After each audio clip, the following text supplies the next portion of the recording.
Hi! Welcome to Inference. In this video, I will be talking about the invisible hand. Hello, internet friends. Are you tired of feeling like the invisible hand of the market is controlling your life? Well, have no fear, because today we're going to take a closer look at the invisible hand concept of Adam Smith and see if we can finally give that sneaky hand a good old-fashioned handshake. First off, let's talk about who Adam Smith is. Smith was an 18th century economist and philosopher who is considered to be the father of modern economics. In his famous work, The Wealth of Nations, Smith introduced the concept of the invisible hand, which says that in a free market economy, individuals pursuing their self-interest can inadvertently promote the general good of society. So, picture this: you're a baker, and you want to make as much money as possible by selling as many cakes as you can. You lower your prices to attract more customers, and before you know it, you've created a surplus of delicious, affordable baked goods for everyone to enjoy. And that, my friends, is the invisible hand at work. Now, before you start patting yourself on the back for being an economic powerhouse, it's important to remember that the invisible hand isn't always a good thing. It's kind of like that one friend who always insists on paying for everyone's drinks at the bar, but then you realize they've been overcharging you the whole time. In a market that's not working properly, the invisible hand can lead to monopolies, inequality, and other negative consequences. So, the next time you find yourself feeling at the mercy of the market, remember that the invisible hand is always at play. Just try not to lose your shirt in the process. In a perfectly functioning market, competition should naturally arise, with many companies vying for consumers' business. But when one company becomes so dominant that it stifles competition, we have a monopoly. A monopoly can be detrimental to society, as it leads to higher prices, lower quality products and services, and limited choices for consumers. It can also harm small businesses, as they struggle to compete with the behemoth that is the monopoly. So, how can we prevent monopolies from forming?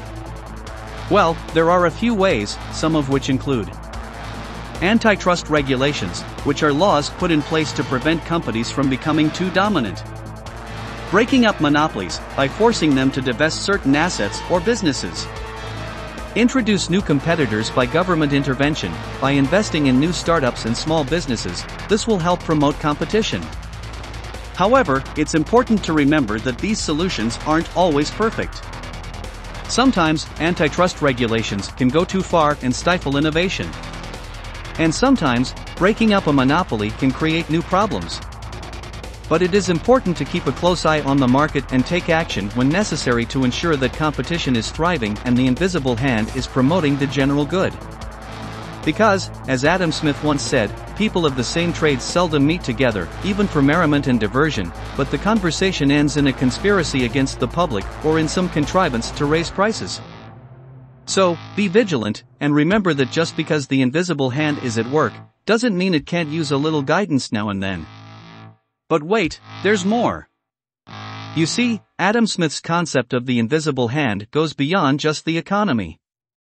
It also applies to any situation where individuals are making decisions in their self-interest. For example, let's say you're a tree in a forest. You want to grow as tall as possible to get more sunlight and water. But as you grow taller, you're also providing shade and shelter for the other trees and animals in the forest.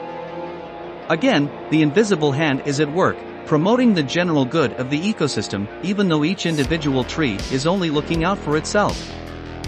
And it's not just about trees and baked goods. The invisible hand can be found at work in everything from traffic patterns to the way ideas spread on social media.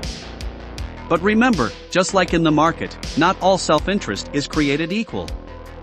Sometimes the invisible hand needs a little nudge in the right direction to make sure that everyone is benefiting and not just a select few. So, there you have it, folks. A brief overview of Adam Smith's invisible hand concept.